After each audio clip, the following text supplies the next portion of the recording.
ನಾನು MSME ಇದೊಂದು finish ಮಾಡ್ತೇನೆ. ಸರಿ ಹೇಳಿ. ಕಳೆದ ಒಂದು 5 ವರ್ಷದಿಂದ 6 ಕೋಟಿ ಈ ಸಣ್ಣ ಉದ್ಯಮಗಳು ಬಂದಾಗಿವೆ ಸರ್. ಸರಿ, ಅಲ್ಲಿ ನೋಡಿ 6 ಕೋಟಿ ಸಣ್ಣ ಉದ್ಯಮಗಳು ಬಂದಾಗಿದೆ ಸರ್.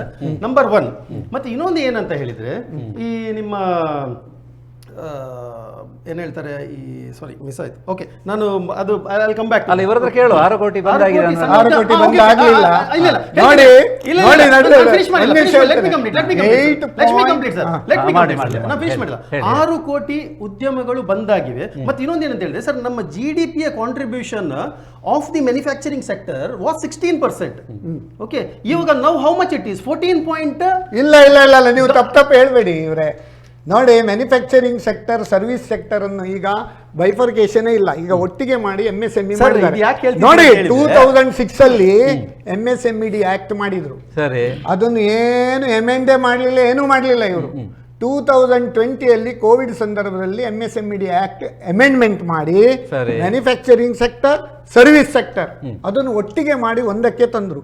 ಮುಂಚೆ ಸ್ಮಾಲ್ ಟ್ರೇಡರ್ಸ್ ಮತ್ತೆ retail and wholesale traders, educational institutions ಇವರೆಲ್ಲ ಔಟ್ಸೈಡ್ ದ ಪರಿವ್ಯೂ ಆಫ್ MSME ಇತ್ತು.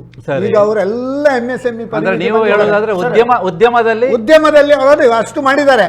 ಆಮೇಲೆ ಮೊನ್ನೆ 2025 ಮಾರ್ಚ್ 1 ಏಪ್ರಿಲ್ ಅಂದ್ರೆ 25 ಬಜೆಟ್ ನಲ್ಲಿ ಪುನಃ MSME ಡೆಫಿನಿಷನ್ ವೈಡನ್ ಮಾಡಿದ್ದಾರೆ. ನೋಡಿ, ಬ್ಯಾಂಕಿಂಗಿಗೆ ಪ್ರಯಾರಿಟಿ ಸೆಕ್ಟರ್ ಲೆಂಡಿಗೆ 40% ಟಾರ್ಗೆಟ್ ಕೊಟ್ಟಿದ್ದಾರೆ. ಆ 40% ಟಾರ್ಗೆಟ್ ನಲ್ಲಿ ಅಗ್ರಿಕಲ್ಚರ್ ಮತ್ತೆ ಮ್ಯಾಕ್ಸಿಮಮ್ MSMEಗೆ ಕೊಡ್ತಾರೆ. Last year growth year on year 16% growth in MSME credit. ಅಲ್ಲ ನಾಯಕ್ ಅವರೇ, ನೀವು ಹೇಳೋದು ಇಂಡಸ್ಟ್ರಿ ವಿಚಾರ ಎಲ್ಲ ಒಪ್ಕೊಳ್ತೇನೆ. ಹಲೋ ಹಲೋ ಸರ್, ನಮಸ್ತೆ. ನಮಸ್ಕಾರ. ನಾವು ಪುತ್ತೂರಿಂದ ಮಾತಾಡ್ತಾ ಇರೋದು. ಪುತ್ತೂರಿಂದ ಹೇಳಿ. ಇವತ್ತೇನಿದು ನರೇಂದ್ರ ಮೋದಿ ಅವರ ಸಾಧನೆ ಕುರಿತು ಚರ್ಚೆ ಆಗ್ತಾ ಇದೆ. ಹೌದೌದು. ಹಲೋ ಹಲೋ, ಕೇಳಿಸ್ತಿದ್ಯಾ? ಕೇಳಿಸ್ತಿದೆ, ಮಾತಾಡಿ. ಅದೇ ಏನಿದೆ ಅಂತಂದ್ರೆ, ಈಗ ನೋಡಿ, ಕಾಂಗ್ರೆಸ್ನವ್ರು ಹೇಳ್ತಾರೆ ನರೇಂದ್ರ ಮೋದಿ ಅವರು ಏನೂ ಸಾಧನೆ ಮಾಡಿಲ್ಲ ಅಂತ. ಬಿಜೆಪಿ ಹೇಳ್ತಾರೆ 2014 ನಂತರನೇ ದೇಶ ಎಲ್ಲ ಅಭಿವೃದ್ಧಿ ಆಗಿದೆ ಅಂತ. ಇದ್ರ ನಡುವೆ ಸತ್ಯ ಇದೆ. ಏನಾಗ್ತಾ ಇದೆ ಅಂತಂದ್ರೆ, ನರೇಂದ್ರ ಮೋದಿ ಅವರು ಏನೂ ಮಾಡಿಲ್ಲ ಅನ್ನೋದು ಸುಳ್ಳು, ನರೇಂದ್ರ ಮೋದಿ ಅವರು ಬಂದ ನಂತರ ಎಲ್ಲ ಆಗಿದೆ ಅನ್ನೋದು ಕೂಡ ಸುಳ್ಳು. ಯಾಕೆಂತಂದ್ರೆ ನೋಡಿ, 2014 ನಂತರ ಏನ್ ಹೇಳ್ತಾರೆ ಇವರು, ದೇಶ ಅಭಿವೃದ್ಧಿ ಆಗಿದೆ, ಅದರ ನಂತರ ಎಲ್ಲ ಕೊಲಾಪ್ಸ್ ಆಗಿತ್ತು, ಅದು ಕೂಡ ಸುಳ್ಳೆ. ಈಗ ಇವ್ರು ಹೇಳ್ತಾರೆ ಎಲ್ಲ ಇವ್ರು ಬಂದ ಮೇಲೆ ಎಲ್ಲ ಸುಖ ಹಾಳು ಮಾಡಿದಾರೆ ಅನ್ನೋದು ಸುಳ್ಳು. ನನಗನ್ಸ್ತಾ ಇದೆ ಏನಂತಂದ್ರೆ, ಮೋದಿ ಅವರು ಒಳ್ಳೆ ಉತ್ತಮ ಸಂವಹನಕಾರರು, ಒಳ್ಳೆ ರಾಜಕೀಯ ನಾಯಕರು. ಒಂದು ನೋಡಿ, 170 ಸೀಟ್ ಇದ್ದಿದ್ದು 300 ಗಡಿ ಪಾರ್ ಮಾಡ್ತಾರೆ, ಎಲ್ಲ ಸರಿ. ಅವ್ರು ಏನ್ ಹೇಳುವ ಅಧಿಕಾರಕ್ಕೆ ಬಂದ್ರಲ್ಲ ಅದನ್ನ ಮಾಡ್ಲಿಲ್ಲ ಅನ್ನೋದು ನನ್ನ ಅನಿಸಿಕೆ. ಯಾಕಂದ್ರೆ ನೋಡಿ, ಅವ್ರ ಮೊದಲನೇ ಹೇಳಿಕೆ ಏನು, ಭ್ರಷ್ಟಾಚಾರ ನಿಗ್ರಹಿಸ್ತೀವಿ ಅಂತ. ಸರಿ, ನೀವು ನಿಮ್ಮ ಪ್ರಶ್ನೆಗೆ ಅವರ ನಾನು ಉತ್ತರ ಕೇಳ್ತೇನೆ, ನೇರ ಪ್ರಶ್ನೆ ಅದು. ಈಗ ನೋಡಿ, ಕಾಂಗ್ರೆಸ್ ಅಲ್ಲಿ ಯಾರ್ಯಾರ ಮೇಲೆ ಭ್ರಷ್ಟಾಚಾರ ಆರೋಪ ಮಾಡ್ತಾರಲ್ಲ, ಅವ್ರು ಬಿಜೆಪಿ ಬಂದ ತಕ್ಷಣ ಅವ್ರು ನಿರ್ದೋಷಿಗಳಾಗ್ಬಿಡ್ತಾರೆ, ಹೇಗೆ ಪ್ರಾಮಾಣಿಕರಾಗ್ಬಿಡ್ತಾರೆ ನೋಡ್ಬೇಕಲ್ಲ. ಹೌದು, ಅವ್ರ ಮೇಲೆ ನೋಡಿ ಇಡಿಸಿಬಿ ದಾಳಿ ಮಾಡ್ತಾರೆ. ಅವ್ರು ಬಿಜೆಪಿ ಪಕ್ಷ ಸೇರಿದ ತಕ್ಷಣ ಅವ್ರ ಮೇಲೆ ಚಾರ್ಜ್ ಶೀಟ್ ವೀಕ್ ಆಗತ್ತೆ. ಹೌದಲ್ಲ, ವರ್ಷಕ್ಕೆ 2 ಕೋಟಿ ಉದ್ಯೋಗ ಅಂದ್ರೆ ನೋಡ್ರಿ, ಇವತ್ತು ವರ್ಷಕ್ಕೆ ಏನಾಗ್ತಾ ಇದೆ ಕರ್ನಾಟಕ ನೋಡ್ರಿ, IT ಸೆಕ್ಟರ್ ನಲ್ಲಿ ಒಂದು ವರ್ಷಕ್ಕೆ 92,000 ಜನ ಉದ್ಯೋಗ ಕಳ್ಕೊಂಡಿದ್ದಾರೆ. ಎಲ್ಲಿದೆ ಉದ್ಯೋಗ? ಅವ್ರ ಉದ್ಯೋಗ ಭದ್ರತೆ ಎಲ್ಲಿದೆ? ಭ್ರಷ್ಟಾಚಾರ ನಿಗ್ರಹ ಮಾಡ್ತೀನಿ ಅಂದ್ರೆ ನೀವು ಅದನ್ನೇ ಲೀಗಲಿ ಮಾಡ್ಬಿಟ್ರಿ. ಕಪ್ಪು ಹಣವನ್ನು ವಾಪಸ್ ತರ್ತೀನಿ ಅಂತಂದ್ರಿ. ನೋಡ್ರಿ, ನೋಟ್ ಬ್ಯಾನ್ ಆದಾಗ ಫಸ್ಟ್ ಇವರ ಘೋಷಣೆ ಏನಿತ್ತು, 5 ಲಕ್ಷ ಕೋಟಿ ಕಪ್ಪು ಹಣ ಇದೆ, ಅದು ವಾಪಸ್ ಬರೋದಿಲ್ಲ ಅಂತಿತ್ತು. ನೋಡ್ರಿ, 99.3% ನೋಟ್ಗಳು ವಾಪಸ್ ಬಂದು. ಹಾಗಾದ್ರೆ ನಿಮ್ಮ ಮಾಡಿದ ಯೋಜನೆ ಉದ್ದೇಶ ಏನಿತ್ತು? ಈಗ ನೋಡಿ, ಅವರು ಏನಿದೆ ಅಂದ್ರೆ ಯಾವ್ಯಾವ್ದೋ ಒಂದು ಪಿಕ್ಚರು ಅದು ಸಿನಿಮಾ ಮೂಲಕ ಪಾಕಿಸ್ತಾನದಲ್ಲಿ ಕೋಟಾ ಮುಟ್ಟಿತ್ತು, ಅವೆಲ್ಲ ಸುಳ್ಳೆ. ಅಟಾರಿ ಜನರಿಗೆ ಏನ್ ಹೇಳಿಕೆ ಕೊಟ್ಟಿದ್ರು? ಅಲ್ಲ, ನಿಮ್ಮ ಪ್ರಶ್ನೆಯನ್ನ ನಾನು SS ನಾಯಕ್ ಅವರ ಕೇಳ್ತೇನೆ. ಕರೆ ಮಾಡಿದ್ದಕ್ಕೆ ಧನ್ಯವಾದಗಳು. ನೋಡಿ, ಕಪ್ಪು ಹಣ ಅಲ್ಲ, ಇವತ್ತು ನಾನು ಒಂದು ಮುಗಿಸ್ಕೊಳ್ತೇನೆ ಯಾಕಂದ್ರೆ ಅದು ಡಿಸ್ಕಂಟಿನ್ಯೂ. ಈಗ MSME ವಿಚಾರ ಬಂತು. ಮೇಕ್ ಇನ್ ಇಂಡಿಯಾ ಪ್ರಾಜೆಕ್ಟಿನ ಅಡಿಯಲ್ಲಿ ಸರ್ಕಾರ ಏನು ಯೋಜನೆ ಹಾಕಿತು ಅಂತ ಹೇಳಿದ್ರೆ, ನಮ್ಮ 16% ಇದ್ದಂತಹ ಏನು ಮ್ಯಾನುಫ್ಯಾಕ್ಚರಿಂಗ್ ಸೆಕ್ಟರ್ ಏನಿದೆ, we have to take it to 22% ಅಂತ ಹೇಳಿ ಟಾರ್ಗೆಟ್ ಇಟ್ರು. ಸರಿ, ಓಕೆ. ಅದು ಇವಾಗ ಏನಾಗಿದೆ ಅಂತ ಹೇಳಿದ್ರೆ it had come down to 14.62% something ಇಷ್ಟು ಕೆಳಗೆ ಬಂದಿದೆ ಸಮಥಿಂಗ್ ಅರೌಂಡ್. ಅಂದರೆ ಇಲ್ಲಿ ನಾನು ಹೇಳಿಕ್ಕೆ ಏನು ಬಯಸ್ತೇನೆ ಅಂತ ಹೇಳಿದ್ರೆ ಮೇಕ್ ಇನ್ ಇಂಡಿಯಾ ಪ್ರಾಜೆಕ್ಟ್ ಏನಿದೆ it is totally fail, number 1. Number 2, ನೀಟಿನ ವಿಷಯ ಹೇಳಿದ್ರು. ನೀಟಿನಲ್ಲಿ ಮುಂಚೆ ಎಷ್ಟು 50,000 ಸಮಥಿಂಗ್ ಹೇಳಿದ್ರಲ್ಲ ಸರ್, 50,000. ಓಕೆ, ಈಗ 1,28,000 ಸೀಟ್ ಇದೆ. ಅದಕ್ಕೆ ಮೆಡಿಕಲ್ ಕಾಲೇಜ್ ಕೂಡ ಜಾಸ್ತಿ ಮಾಡಿ. ಎಸ್, ಖಂಡಿತ ಸರ್. ನಾನು ನಿಮ್ಮ ಹತ್ರ ಕೇಳುವಂಥದ್ದು ಒಂದೇ ಸರ್, ಏನು ಗೊತ್ತಾ, ನೀವು ಇವಾಗ ಒಂದು ಮಾತು ಹೇಳಿದಿರಿ, ಎಲ್ಲರಿಗೆ ಸಹ ನ್ಯಾಯಬದ್ಧವಾಗಿ ಸೀಟ್ ಸಿಗಬೇಕು, ಯಾವುದೇ ಏನು ಹೇಳಿದಿರಿ ನೀವು, ಜಾತಿ ಧರ್ಮ ನೋಡಲಿಲ್ಲ, ಕೊಟ್ಟಿದ್ದಾರೆ sir. Are you sticking on to this word? Still I am asking you, sir, are you sticking on to this word? Still 100%. ಯಾಕಂದ್ರೆ ನಮ್ಮದೇ ಇಲ್ಲಿ ಮಂಗಳೂರಿನಲ್ಲಿ ನಾವು ನೋಡ್ತೇವಲ್ಲ, ಎಷ್ಟೋ ಇವನ್ ಈ ಮನೆ ಕೆಲಸಕ್ಕೆ ಹೋಗುವವರು ಮಕ್ಕಳು ಕೂಡ ಎಲ್ಲ ಮೆಡಿಕಲ್ ಮಾಡ್ತಾ ಇದ್ದಾರೆ. ಖಂಡಿತ ಸರ್. ಯಾಕೆ ಹೇಳ್ತಿದ್ದೀರಿ ಅಂತ ಹೇಳಿದ್ರೆ ಸರ್, ವೈಷ್ಣೋ ದೇವಿ ಬಹುಶಃ ನೀವು ಕೇಳಿದಿರ್ಬೋದು, ಮೆಡಿಕಲ್ ಕಾಲೇಜಲ್ಲಿ ಒಂದೇ ಕಾಲೇಜಿನಲ್ಲಿ ಅಲ್ಲಿ ಎಷ್ಟು 50 ಸೀಟ್ ಇದ್ದಾಗ 40 ಸೀಟ್ ಮುಸಲ್ಮಾನರಿಗೆ ಬಂದದಕ್ಕೆ ಇದೇ ಇವರ ಪಕ್ಷದವರು ಹೋಗಿ ಅದನ್ನು ಕಾಲೇಜಲ್ಲಿ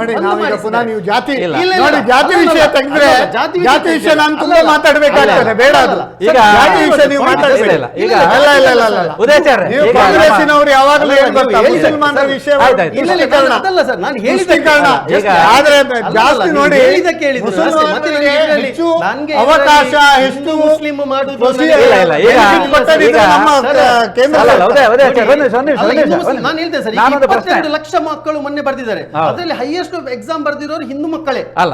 ಒಂದು ಪ್ರಶ್ನೆ, ಜಾತಿ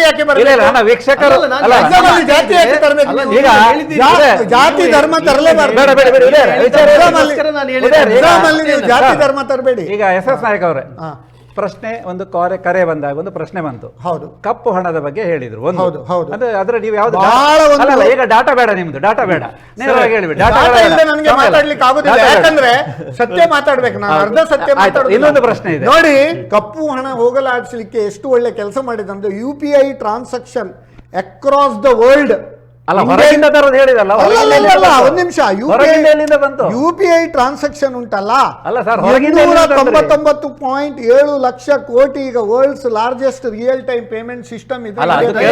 ಶಿಯಾಳ ಅಂಗಡಿಗೆ ಹೋಗಿ ಮಾರ್ರೆ, ಶಿಯಾಳ ಅಂಗಡಿಗೆ ಹೋಗಿ ಗೂಗಲ್ ಪೇ ಮಾಡ್ತಾರೆ, ಸಣ್ಣ ಸಣ್ಣ ಇದ್ಕೊಂಡು. ಮುಂಚೆ ಎಲ್ಲ ಕ್ಯಾಶ್ ವಹಿವಾಟಿತ್ತು, ಈಗ ಪ್ರಾಪರ್ಟಿ ಟ್ರಾನ್ಸಾಕ್ಷನ್ ಕ್ಯಾಶ್ ವಹಿವಾಟು ಮಾಡಿದ್ರೆ ನಿಮ್ಗೆ ಪೆನಾಲ್ಟಿ ಹಾಕ್ತಾ ಇದ್ದಾರೆ.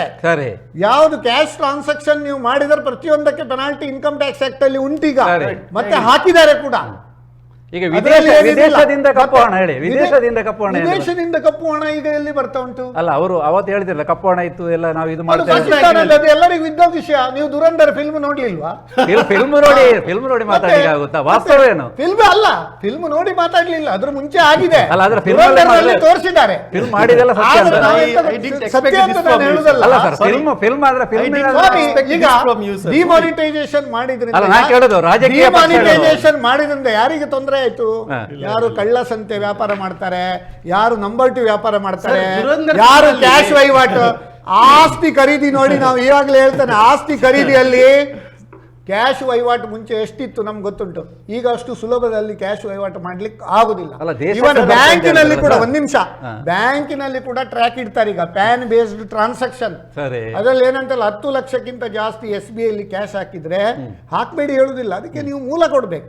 ಕರೆಂಟ್ ಅಕೌಂಟ್ ನಲ್ಲಿ 50 ಲಕ್ಷಕ್ಕಿಂತ ಜಾಸ್ತಿ ಹಣ ಕೊಟ್ರೆ ಮೂಲ ಕೊಡ್ಬೇಕು. ಮುಂಚೆ ಒಟ್ರಾಸಿ ಇದ್ದದ್ದು ಈಗ ಪ್ರತಿಯೊಂದಕ್ಕೆ ಒಂದು ಫಾರ್ಮಲೈಸ್ಡ್ ಆಗಿದೆ. ಫಾರ್ಮಲೈಸ್ ಆದಿದ್ರಿಂದ ಏನಾಯ್ತು, ಈಗ GST ಮುಂಚೆ 17 ತರದ ಇಂಡೈರೆಕ್ಟ್ ಟ್ಯಾಕ್ಸಸ್ ಉಂಟು. ಟ್ಯಾಕ್ಸ್ ಮೇಲ್ ಟ್ಯಾಕ್ಸ್, ಟ್ಯಾಕ್ಸ್ ಮೇಲ್ ಟ್ಯಾಕ್ಸ್, ಟ್ಯಾಕ್ಸ್ ಮೇಲ್ ಟ್ಯಾಕ್ಸ್, ಅದನ್ನೆಲ್ಲ ಒಂದು ಮಾಡಿ one nation one tax GST. ಅದು ನಿಜವಾಗಿ ನಮ್ಮ ಒಂದು ಶ್ಲಾಘನೀಯ. ಆ GST 2.0 ಮಾಡಿದ್ರು, 4 ಸ್ತರದ ಟ್ಯಾಕ್ಸ್ ರೇಟ್ ಇದ್ದದ್ದು 2 ಸ್ತರ ಮಾಡಿದ್ರು. ಅದರಿಂದಾಗಿ ಒಂದು ಫ್ಯಾಮಿಲಿಗೆ 48,000 ವರ್ಷಕ್ಕೆ ಉಳಿತಾಯ. ಅಕೌಂಟಿಗೆ ಬೀಳ್ತದೆ, ಎಲ್ಲರ ಅಕೌಂಟಿಗೆ ದುಡ್ಡು ಬೀಳ್ತಾ ಉಂಟು. ಈಗ ಆಶ್ವಾಸನೆ ಕೊಟ್ಟಿದ್ರಲ್ಲ, ಅಕೌಂಟಿಗೆ ಬೀಳುತ್ತೆ.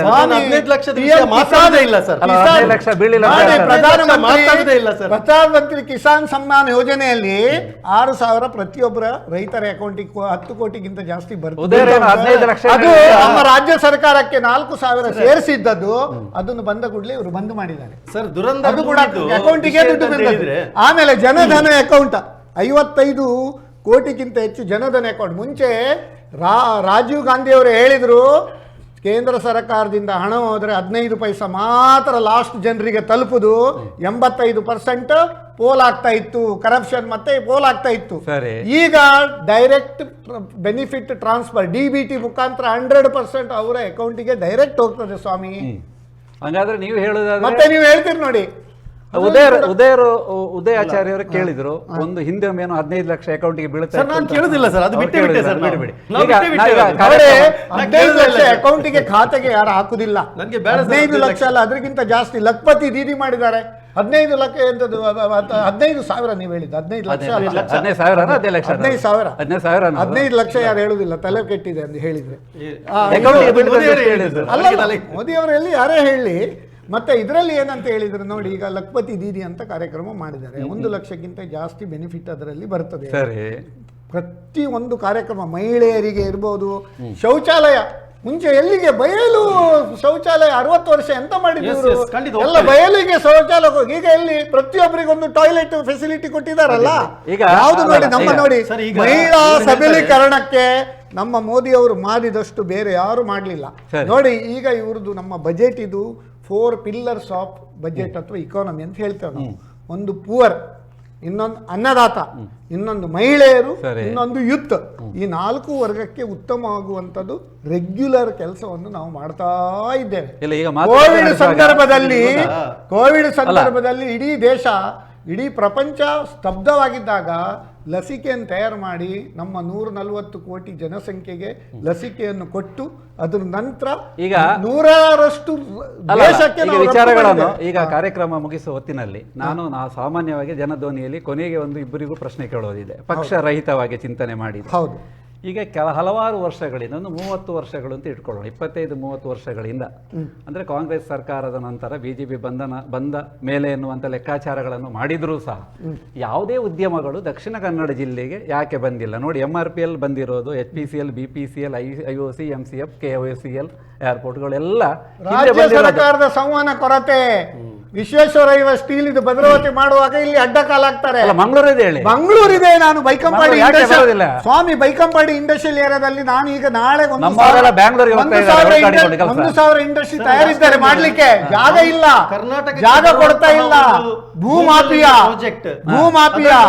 ಮತ್ತೆ ಶಿಫ್ಟ್ ಮಾಡಿದವರು ಇದೇ ಕೇಂದ್ರ ಸರ್ಕಾರ. ಅದಕ್ಕೆ ನಮ್ಮ ಅಲ್ಲ, ನಾವು ಶಿಫ್ಟ್ ಮಾಡುದಿಲ್ಲ. ಜನರಿಗೆ ಇಲ್ಲಿದು ಅವಕಾಶ ನೀವು ಒಳ್ಳೇದು ಕೊಟ್ಟು. ನಾನು ಹೇಳ್ತೇನೆ, ಶಾಸಕರೆಲ್ಲ ಕರ್ನಾಟಕ ನೋಡಿ, ಶಾಸಕರಿಗೆ ರೈಟ್ ಇಲ್ಲ ಅಲ್ಲ. ಇವರೇ ಅನುದಾನ ಕೊಡುವಾಗ ಕಾಂಗ್ರೆಸ್ ಸರ್ಕಾರದವರಿಗೆ 50 ಲಕ್ಷ, ಬೇರೆ ಸರ್ಕಾರದವರಿಗೆ 50 ಕೋಟಿ, ಇವರಿಗೆ 25 ಕೋಟಿ, ಬಿಜೆಪಿ ಈ ರೀತಿಯಲ್ಲಿ ನೋಡಿ. ಕೇಂದ್ರ ಮತ್ತು ರಾಜ್ಯದಲ್ಲಿ ಬಿಜೆಪಿ ಇದ್ದಾಗಲೂ ಈಗ ಆ ವಿಷಯದಲ್ಲಿ ಒಂದು ನಾನೀಗ ನಾನು ಒಂದು ಅಪ್ರಿಶಿಯೇಟ್ ಮಾಡ್ತೇನೆ.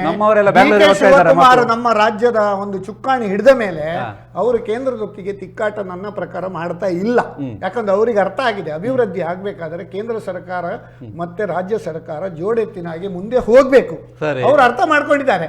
ಈಗ ಮನ್ರೇಗಾ ಕೂಡ ಹೇಳಿದ್ರು 60-40, ಯಾಕಂದ್ರೆ ರಾಜ್ಯ ಸರ್ಕಾರದ ಪಾಲು ಬೇಕು, ಅದು ಬೇಕು. 100 ದಿನದಿಂದ 125 ದಿನಕ್ಕೆ ಮಾಡಿದ್ದಾರೆ. ಈಗ ಅದನ್ನು ಕೂಡ ಸುಪ್ರೀಂ ಕೋರ್ಟ್ ಹೋಗುವಂತ ಸಿದ್ದರಾಮಯ್ಯ ನಮ್ಮ ದಕ್ಷಿಣ ಕನ್ನಡ ಜಿಲ್ಲೆಯವರು ಉದ್ಯೋಗವಿಲ್ಲದೆ ಬೆಂಗಳೂರು ಕಡೆ ಹೋಗುವ ಬದಲು ಬೇರೆ ದೇಶಕ್ಕೆ ಹೋಗುವ ಬದಲು ಉದಯಾಚಾರ್ಯ ಕಾಂಗ್ರೆಸ್ ಏನ್ ನಿರೀಕ್ಷೆ ಮಾಡ್ಬೋದು ಸರ್? ಏನ್ ಗೊತ್ತಾ, ಈ ಬಿಜೆಪಿಯವರು ಏನೋ ಒಂದು ಭ್ರಮೆಯಲ್ಲಿದ್ದಾರೆ. ದಕ್ಷಿಣ ಕನ್ನಡದ ಬಗ್ಗೆ ಕ್ವಶನ್ ನಿಮ್ಮ ಸರ್ಕಾರ ಏನ್ ಮಾಡ್ತಾರೆ ನೀವೇನ್ ಮಾಡ್ತೀರಿ ಹೇಳಿ ಇಲ್ಲಿ ಅಭಿವೃದ್ಧಿ ನೋಡಿ. ನೀವು ದೂರಬೇಡಿ, ಏನ್ ಮಾಡ್ತೀರಿ ಅಂತ ಹೇಳಿ. ಇಲ್ಲ, ನಾವು ಮಾಡ್ತೇವೆ. ಈಗ 3 ವರ್ಷದಿಂದ ದಕ್ಷಿಣ ಕನ್ನಡಕ್ಕೆ ಏನ್ ಮಾಡಿದಿರಿ? ಅಲ್ಲ, ಏನ್ ಮಾಡ್ಬೇಕಿತ್ತು ಹೇಳಿ. ಅಂತ ಹೇಳಿದ್ದಾರೆ, ಎಲ್ಲ ಪೇಪರ್ ಅಲ್ಲಿ ಆಡ್ ಹಾಕಿದ್ದಾರೆ, ಫ್ರಂಟ್ ಪೇಜ್ ಅಲ್ಲಿ. ನಾಚಿಕೆ ಇಲ್ಲ. ಬಟ್ ಚೆಂಪು ಕೊಟ್ಟದ್ದು ಇವರೇ ನಮ್ಗೆ, ನಮ್ಮ ಜನರಿಗೆ. ನಾವು ದಕ್ಷಿಣ ಕನ್ನಡ ಜಿಲ್ಲೆ ಅದಂತ ಬೇಡ, ನಾವೀಗ ಮೋದಿ ಹೇಳ್ತೇನೆ, ಮೋದಿ ಅವರ ಒಂದು ಸಾಧನೆ ಮಾತಾಡುವಾಗ ನಾವು ಒಂದು ಅಕ್ರಾಸ್ ಓವರ್ ಆಲ್ ಮಾತಾಡುವ. ಇದರ ಬಗ್ಗೆ ಬೇಕಿದ್ರೆ ನೋಡಿ, ಇವರು ಬಹಳ ಒಂದು ಭ್ರಮೆಯಲ್ಲಿದ್ದಾರೆ. ನಮಗೆ ಬಹಳ ಮನ್ನಣೆ ಸಿಗ್ತಾ ಉಂಟು, ಅದು ಇದು ಅಂತೆಲ್ಲ ಹೇಳಿಲ್ಲ. ಸುಮ್ಮನೆ ಏನಿಲ್ಲ, ಇದೆಲ್ಲ bogus. Prime minister is nothing but a promotional minister for Adani and Ambani. Is just a photography minister ಅಂತ ಹೇಳ್ಬೋದು ಅಷ್ಟೇ. ಎಲ್ಲಿ ಫೋಟೋ ಶೂಟ್ ಮಾಡೋದೇ. ಮತ್ತೆ ಇನ್ನೊಂದು ರೈಲ್ವೆ ಬಗ್ಗೆ ಕೆಲವೆಲ್ಲ ಹೇಳಿದ್ರು. ಓಕೆ, ಬಹಳಷ್ಟು ಅಲ್ಲ, ನಾವು ಅವರು ತಪ್ಪು ಮಾಡಿಲ್ಲ ಅಂತ ನಾವು ಹೇಳುದಲ್ಲ, ಆದ್ರೆ ನೀವು ಸರ್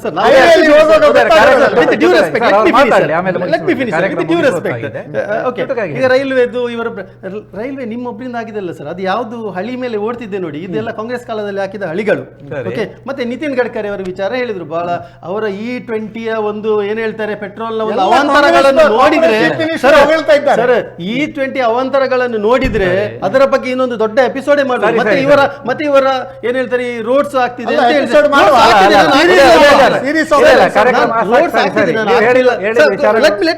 ರೋಡ್ಸ್ ಆಗ್ತಿಲ್ಲ ಅಂತ ನಾನು ಹೇಳ್ತಾ ಇಲ್ಲ. ಆದ್ರೆ ಕೆಲವೊಂದೊಂದು ಕಡೆಯಲ್ಲಿ ಈಗ ನೋಯ್ಡಾ ಏನು ಎಕ್ಸ್ಪ್ರೆಸ್ ಗೆ 17 ಕೋಟಿ ರೂಪಾಯಿ ಪ್ರಾಜೆಕ್ಟ್ ತೆಗೆದು 230 ಕೋಟಿ ರೂಪಾಯಿ ಪರ್ ಕಿಲೋಮೀಟರ್ಗೆ ಆಗ್ತಾ ಇದೆ. ಸೊ ಇಂಥದ್ದು ಕೆಲವೊಂದೊಂದು ಮಿಸ್ ಮ್ಯಾನೇಜ್ಮೆಂಟ್, ಅಲ್ಲಿ ಏರ್ಪೋರ್ಟಿನ ಇದು ಬೀಳ್ತಾ ಇದೆ, ಹಲವಾರು ವಿಚಾರಗಳಿವೆ. ಈ ಬೇರೆ ದೂರ ಎಲ್ಲಿ ಹೋಗುದು ಬೇಡ ಸರ್, ನಮ್ಮ ಮಂಗಳೂರಿನ ಒಂದು 2 ಫ್ಲೈಓವರ್ಗಳ ಅವಸ್ಥೆಯನ್ನೇ ನೋಡುವ ನಾವು, ಬೇರೆ ಎಲ್ಲಿಗೆ ಹೋಗುದು ಬೇಡ. ನಿರ್ಮಲಾ ಸೀತಾರಾಮನ್ ಕೇಂದ್ರ ಸರ್ಕಾರದವರು, ಮತ್ತೆ ಯಾರು ಯಾಕೆ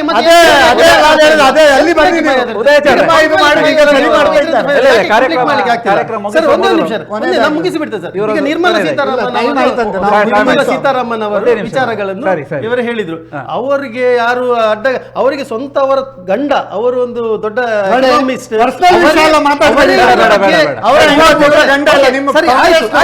ಬೇಡ ಸರ್, ಬೇಡ,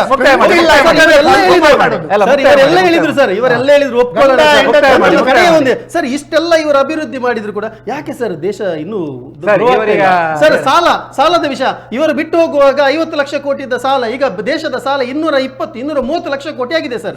ಯಾಕೆ ಆದಾಯ ನಮ್ಮದು ಬಾಂಗ್ಲಾದೇಶಕ್ಕಿಂತ ಕಡಿಮೆ ಇದೆ ಸರ್.